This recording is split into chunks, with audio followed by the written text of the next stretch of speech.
are you? I hope you are fine at your home.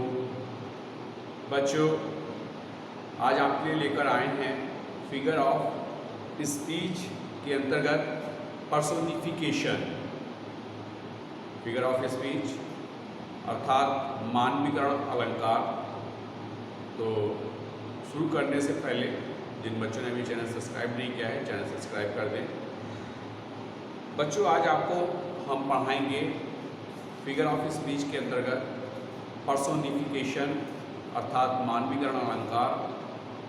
इससे पूर्व में आपको दो अलंकार यानी कि फिगर ऑफ स्पीच पढ़ाई जा चुकी हैं, एक तो सिमिल और एक मेटाफोर। आज पर्सोनिफिकेशन। तो ध्यान देंगे, जिन बच्चों के पास पुस्तक हैं, बुक्स हैं, वो अपनी किताबें खोल लेंगे, पुस्तक खोल लेंगे। सबसे पहले तो मैं जो डेफिनेशन लिखी हुई है वो पढ़ूंगा, फिर उसके बाद एग्जाम्पल्स बताऊंगा और फिर इसका स्पष्टीकरण करूँगा। तो शुरू करते हैं।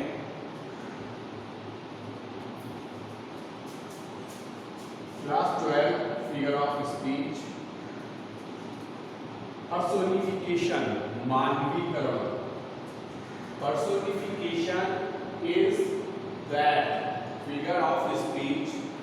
Personification is that figure of speech in which lifeless objects and abstract ideas are thought of as living being. अर्थात पर्सोनिफिकेशन वह अलंकार है जिसके अंतर्गत लाइफलेस ऑब्जेक्ट ऐसी वस्तुएं जो जीवन रहित हैं या ऐसे विचार या ऐसे थॉट जिनका हम प्रयोग एक जीवित रूप में करते हैं, वह क्या है? पर्सोनिफिकेशन। अर्थात वहाँ पर किसी निर्जीव वस्तु का या सोच का या विचार का जब हम एक मानव के रूप में, लिविंग थिंग के रूप में प्रयोग करते हैं तो वहाँ पर मानवीकरण अर्थात पर्सोनिफिकेशन फिगर ऑफ स्पीच हो जाती है या होती है। यहाँ पर मैंने कुछ एग्जाम्पल्स दिए बच्चों आपके लिए। इन एग्जाम्पल्स को मैं पढ़ूंगा, आप इसे समझेंगे कि कौन सा यहाँ पर पर्सोनिफिकेशन का तथ्य निकल कर आ रहा है। तो पहला देखते हैं। The sea pass her bosom to the moon. The sea pass her bosom to the moon. Second देखेंगे। Let no ambition move their useful toil. Let no ambition move their useful toil. Third देखते हैं।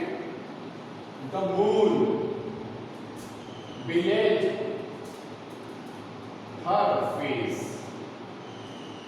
The moon belayed her face.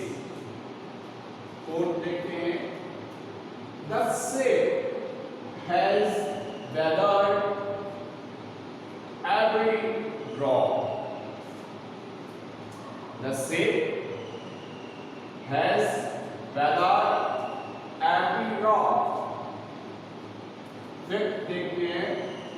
The cloud puts forth its the delayed strength when lightning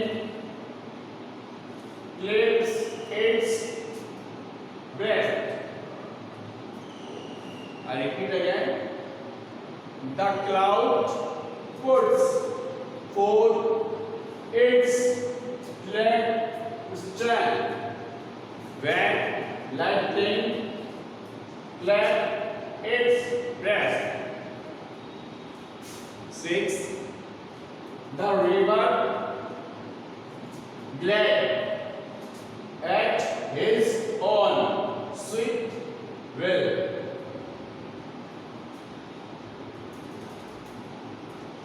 The river glad at his own sweet will. 7. Opportunity knocks at the door but once. Opportunity knocks at the door but once. 8. Truth sits upon the lips of a dying man. Truth sits upon the lips of a dying man. तो बच्चों ये कुछ example थे मानवीकरण अर्थात personification figure of speech के। अब personification speech में स्पष्टीकरण मैं आपको बताना चाहूँगा। पहले एक बार हिंदी में मैं इसकी आपको फिर से बता देता हूँ कि वह अलंकार है पर्सोनिफिकेशन जिसमें निर्जीव वस्तुओं और विचारों को सजीव मान लिया जाता है। जिसमें निर्जीव वस्तु और विचारों को सजीव मान लिया जाता है। एक एग्जाम्पल मैं यहाँ पर देता हूँ आपको।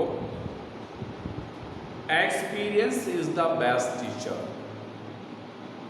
Experience is the best teacher.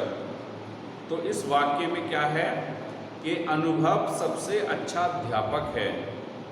अनुभव सबसे अच्छा अध्यापक है। अध्यापक जीवित प्राणी है, कन्फर्म है ना। अध्यापक जीवित प्राणी है और अनुभव जो है वो निर्जीव विचार है। तो इस वाक्य में अनुभव को अर्थात निर्जीव वस्तु को अध्यापक अर्थात सजीव प्राणी मिलती है, बताया गया है। सॉरी। तो जिस प्रकार अध्यापक अपने शिष्य को शिक्षा देता है उसी प्रकार अनुभव भी हमें शिक्षा देती है।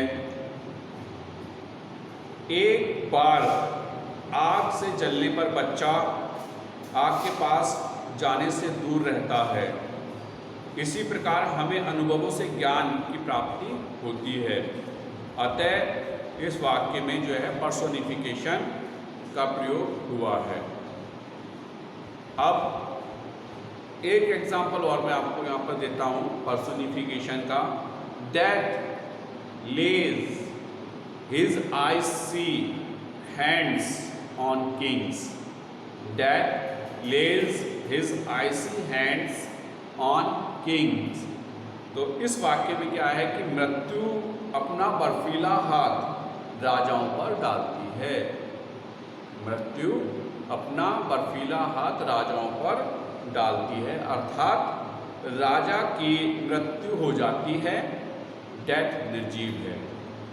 डेथ जो वर्ड है वो निर्जीव है, निर्जीव सोच है। वाक्य में डेथ के लिए हिज का प्रयोग हुआ है। Death lays his icy hand of kings. तो डेथ के लिए हिज का प्रयोग हुआ है और उसके आइसी हैंड यानी कि बर्फीले हाथ बताए गए हैं। अतः डेथ को सजीव मानने के कारण इस उदाहरण में पर्सोनिफिकेशन का प्रयोग हुआ है। तो इसी आधार पर कई ऐसे तथ्य हैं पोइट्री में जिसमें हम जो हैं निर्जीव वस्तुओं या विचारों को सजीव वस्तुओं के आधार पर प्रस्तुत करते हैं। तो जिस तरह से जहाँ भी इस तरह का प्रयोग होता है जहाँ पर निर्जीव वस्तु या विचारों को सजीवता के साथ प्रकट किया जाता है वहाँ पर पर्सोनिफिकेशन फिगर ऑफ स्पीच होती है। तो बच्चों आज जो मैंने आपको पढ़ाया आशा करता हूँ आपको समझ आया होगा और ब्लैक बोर्ड पर जो डेफिनेशन पर्सोनिफिकेशन की लिखी हुई है उसको आप अपनी फेयर नोटबुक में करेंगे और साथ में ही जो एड्स एग्जाम्पल लिखे हुए हैं उनको भी आप जो हैं अपनी नोटबुक्स में फेयर करके चलेंगे। इससे आपको हेल्प मिलेगी, सहायता मिलेगी कि पर्सोनिफिकेशन के बारे में जानने के लिए। तो आज की वीडियो में बस बच्चों इतना ही। मिलते हैं नेक्स्ट वीडियो में, जब तक के लिए हैव अ नाइस डे।